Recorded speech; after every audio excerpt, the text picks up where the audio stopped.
Hi, my name is Isabelle, registered massage therapist for over 16 years now, as well as intuitive energy practitioner. This is just a short introduction for the video that is coming up, which is about craniosacral therapy.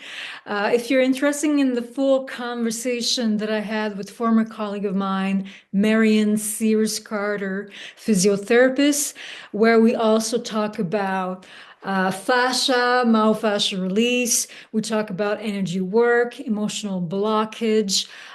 We also talk about my own intuitive energy work. We talk about how is it when you come into an in-person session, how it goes. And we also talk about light language as well as remote sessions. So if you're very interested in the full conversation and about all those amazing topics, you will be able to find the link in the description of this video. So without further waiting, here's the segment on craniosacral therapy. I did get to craniosacral, but just before craniosacral, I actually took Reiki first. Reiki, which is energy work. Which I, strong believer that it did help me with craniosacral also because very fine tuning, very, yeah. So, yeah, taking craniosacral, which, yeah, how would we describe craniosacral therapy, Marian? That's a big question. How do we describe craniosacral therapy? It's a very subtle, modality. It's a hands-on. It's not there's always energy work in every time you put your hands on a patient, of course, but it's tissue work. You're working again on the fascia. You're working on craniosacral uses a lot of the flow of the cerebrospinal fluid to see if pre and post to see what kind of differences you've made. You're certainly working on the bony structure. You're really working on all the levels of the body, not just the muscle, but you're going through to the fascia, through to the bony frame, into the cerebrospinal fluid and the lymph. So it's a very complete therapy, I would say. Do you find? The movements are subtle, but when you're working in any one place, you are envisioning the entire body, so you can feel the changes in the fascia, in the structure, quite far away from where you're working. So I think for most of us who, learned a certain technique, once we get onto craniosacral, it's more powerful in that you can affect things far removed from where you're working. Kind of what you just mentioned with that guy. You were treating his one part of his body, and then you were having a release in the shoulder. So I think craniosacral is very much that. So it's very enjoyable for therapists because you're not just fixing one problem at a time. You've got the whole body underneath your hands, and everything is responding to your touch. Yes, right? totally. So I don't know if that's a good explanation of cranial, but until you Yes. experience it, it's a hard thing to describe. Yes, and also, when you think, if ever some people are wondering, okay, what is the cranial? Because the craniosacral system itself is, yes, everything you've mentioned, that because of course it's connecting everything but it encompasses the fascia that surround the vertebral column and your brain. And when you're talking about the cerebral fluid, that's what nourish the nerve cells that get rid of toxin and nourish the nerve cells. So if ever that's a thing, if there's some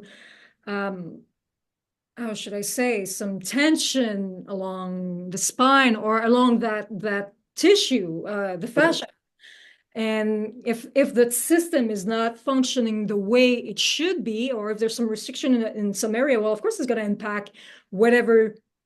If there's an area that is not as fluid, well, whatever nerve is innervating that area, it's going to have an impact on that. So Yeah. I think it can be, that's what I'm describing. It's so subtle, but it can have such a big impact because also we're talking about the nervous system and Exactly. which And I agree with you. I agree with you. I always think no matter what the client comes in with, 50% of it is the nervous system, right? If the nervous system is not, if there's not a lot of give in the dural tissue, if there's not a lot of ease in the nervous system, that's 50% of the shoulder pain, the back pain, the headache. So you always have to deal with the nervous system. I agree. Yeah. And then once you've dealt with that and you've found ease and harmony in that system, what's left? What's left might be a little more structural, a little more specific yes, to what you're working on, right? Yeah. that's fascinating. Yeah, it is, right? I think even those of us who have done it for many, many years, it's still fascinating. We're still intrigued every time we put our hands on someone because yeah, it's a beautiful mystery that's rolling out underneath your hands, right? And it's different all the time. Yeah, because Yeah. we're always evolving. So of course the person, if they're releasing whatever they're releasing on the table, Mhm. come they're going to be different from that session to the other. And we choose Exactly. as And therapists. us too. Yeah. Yeah. Exactly. And then Exactly. and then the beauty is also is when you get some feedback Mhm. also. And that's why also for me, when when we work together, and I also remember my first session also with you. Oh, Uh, really? Gosh, I don't even remember that. yeah, because you know how, so many with everything. Some clients will be saying, okay, well, what should I be feeling? Or Mm. what even with energy, okay, what am I supposed to, that's the brain, that's the Yeah. mind thinking, wondering. And I remember me on the table, that's the thing, you were just at the feet at the beginning, doing arcing, which, this is when the body shows you a lot of information. You were just there, you had put your hand, and then all of a sudden I felt all that how should I say that, sort of like a, yeah, sort of like an energy went right from my feet right up. And of Mm. course, me not knowing, that's many, many years ago, I was like, it's normal that I felt What? like, exactly like every client that does that, it's like, is it normal that I felt that? And then, well, yeah, it was for me. I think that's what you told me. It's like, Yeah. well, for you, it might be. Yeah. Yeah. Yeah. So Everybody's different. Yeah. yeah, And I think that's why most of us who do this work get the work done because,